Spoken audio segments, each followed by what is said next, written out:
देश के गृह मंत्री अमित शाह हजीरा स्थित इंटक मैदान पहुंचे और भाजपा के समर्थन में सभा को संबोधित किया। मध्य प्रदेश में चुनाव प्रचार और सियासी पारा अपने चरम पर है। भाजपा और कांग्रेस दोनों प्रचार के मोर्चों पर डटी हुई हैं। हालांकि भाजपा के पास नेताओं की बड़ी और सुसंगठित फौज है, इसलिए बड़ी चुनावी सभाएं हो रही। गृह मंत्री अमित शाह ने ग्वालियर चंबल अंचल में 4 चुनावी सभाओं को संबोधित किया। इस दौरान अंतिम चुनावी सभा उन्होंने ग्वालियर के इंटक मैदान में की। इस दौरान अमित शाह ने जमकर कांग्रेस पर हमला बोला। अमित शाह ने अपने भाषण की शुरुआत में सबसे पहले ग्वालियर की ऐतिहासिक भूमि को प्रणाम किया। उसके बाद उन्होंने कहा है कि उन्हें गर्व है कि वह गालिब ऋषि उस्ताद अमजद अली, अटल बिहारी वाजपेयी, राजमाता और भाजपा जनसंघ की स्थापना जिस भूमि पर हुई है वे वहां पर बार बार आ रहे। अमित शाह ने विधानसभा चुनाव के जरिए 2024 में होने वाले आम चुनाव पर निशाना साधा और जनता के सामने अपना एजेंडा घोषित कर दिया। उनका कहना है कि मोदी जी को फिर से प्रधानमंत्री बनाना है। मध्य प्रदेश में फिर से भाजपा की सरकार बनाना होगी। 17 नवंबर को कमल के सामने का बटन दबाएं।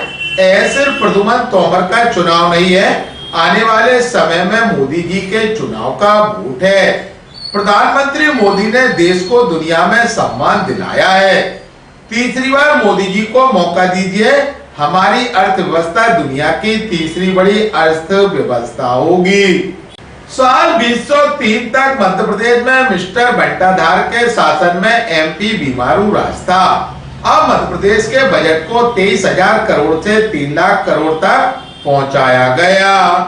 चुनावी सभा को संबोधित करते हुए गृह मंत्री अमित शाह ने कहा, ये ऐतिहासिक भूमि ग्वालियर को मैं प्रणाम कर मेरी बात की शुरुआत करना चाहता हूं। ये ऋषि ग्वालियर, संगीत सम्राट तानसेन, महादजी सिंधिया, उस्ताद अमजद अली खान, ये सभी महापुरुषों की ये भूमि है। और जहां तक भारतीय जनता पार्टी का सवाल है, एक ग्वालियर काशी से कम नहीं है, क्योंकि ये ग्वालियर श्रीमंत राजमाता साहब की भूमि है और हमारे पूर्व प्रधानमंत्री भारत रत्न अटल बिहारी वाजपेयी की। यहीं से भारतीय जनसंघ और भारतीय जनता पार्टी के उदय की कहानी शुरू हुई।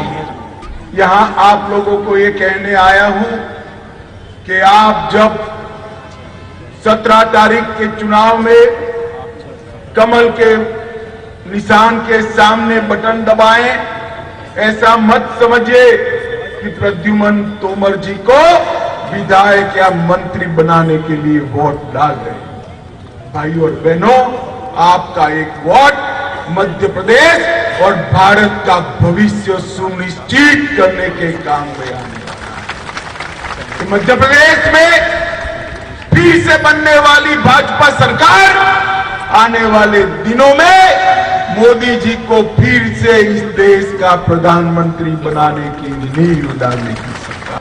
मोदी जी ने ये 9 साल के अंदर पूरी दुनिया के अंदर भारत के तिरंगे को सम्मान दिलाने का काम किया है। आज दुनिया में कोई भी कहीं पर भी जाता है तो दुनिया में इंडिया मोमेंट की बात हो रही है। भारत 11वीं अर्थव्यवस्था में से 5वीं अर्थव्यवस्था यही 9 साल में बना। और मैं आपको कहना चाहता हूं, तीसरी टर्म मोदी जी को दे दीजिए, 5वीं अर्थव्यवस्था से तीसरे नंबर की अर्थव्यवस्था देखते देखते भारत बन जाए।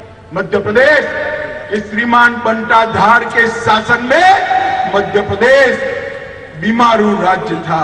18 साल में हमारे मुख्यमंत्री शिवराज जी ने मध्य प्रदेश को बीमारू से बेमिसाल राज्य बनाने का काम भारतीय जनता पार्टी की सरकार। 23,100 करोड़ का बजट उसको बढ़ाकर 3,14,000 करोड़ तक ले गए। एसटी, एससी, ओबीसी का बजट 1,000 करोड़ का था, उसको 64 गुना बनाकर 64,400 करोड़ का किया।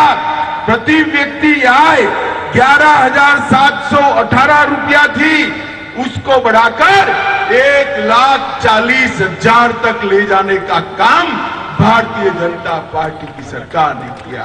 मुझे बताओ ग्वालियर वालों, 2024 में मोदी जी को प्रधानमंत्री बनाओगे? अरे जरा जोर से बोलो, बनाओगे?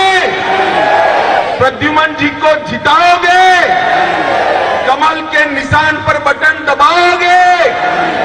मध्य प्रदेश में फिर से भाजपा सरकार बनाओगे? तो मेरे साथ दोनों हाथ उठाओ, उठाइए दोनों हाथ, विजय के विश्वास की मुट्ठी बींचे और प्रचंड आवाज से बोलिए, भारत माता की, भारत माता की, भारत माता की, वंदे वंदे। इसके साथ ही केंद्रीय मंत्री ज्योतिरादित्य सिंधिया ने मंच से जमकर कांग्रेस को घेरा। ज्योतिरादित्य सिंधिया ने कहा है कि कांग्रेस की 15 महीने की सरकार विकास के लिए बनी थी, मैं भी उसमें था, लेकिन वो गरीबों के लिए बनी, बल्कि एक जोड़ी के लिए बनी, छोटे भाई बड़े के लिए बनी थी। ग्वालियर के विकास को लेकर हम लोग जाते थे तो न जनता के लिए समय था, न विधायक के लिए, न मंत्री के लिए समय देते थे। कहते थे चलो चलो, तो मध्य प्रदेश की जनता ने कांग्रेस के मुख्यमंत्री को कह दिया अब तुम चलो। सभा को संबोधित करते हुए केंद्रीय मंत्री ज्योतिरादित्य सिंधिया ने कहा, और जो प्रद्युम्न ने आज कहा, ग्वालियर विकास और प्रगति के रास्ते पर सदैव अव्वल रहा, लेकिन आजादी के बाद जो 55 वर्ष कांग्रेस का शासनकाल रहा, 2003 तक आपका और हमारा ग्वालियर विकास से अवरुद्ध रहा है।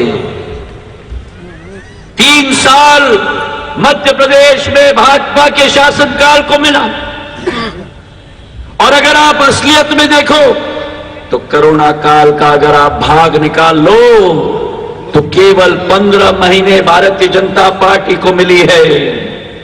लेकिन उन 15 महीनों में आज मैं गर्व से कह सकता हूं, उन 15 महीनों में जो 55 साल कांग्रेस की सरकार ने नहीं किया, वो मेरे कमल के फूल की सरकार ने करके दिखा दिया।